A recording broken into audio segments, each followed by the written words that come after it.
बिस्मिल्लाहिर्रहमानिर्रहीम। ये वीडियो मैं दरख्त और ऑर्गेनिक खेती के लिए बना रहा हूँ मीरपुर सिंध से मोहम्मद हनीफ़।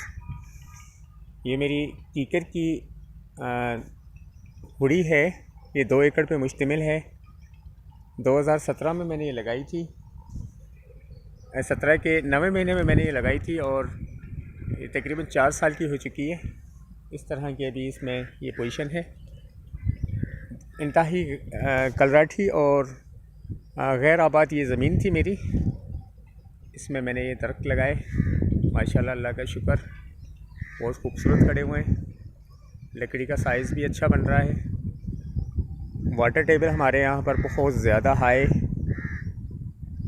तकरीबन 3, साढ़े 3, 4 फीट के ऊपर हमारे पास पानी मौजूद है नीचे का, वो भी कड़वा पानी। इस वजह से ये अब इसके जो पत्ते वगैरह जो ज़मीन में गिर रहे हैं उनसे फर्टिलाइज़ हो चुकी है ज़मीन मेरी। सरखेज़ी में बहुत ज़्यादा इजाफ़ा हुआ है। मेरे ग्रुप के मुअज़्ज़िज़ दोस्तों ने मुझसे कहा था कि इसकी थोड़ी सी रहनुमाई दीजिएगा। ये है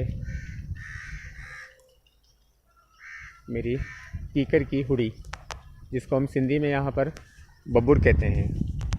बहुत शुक्रिया।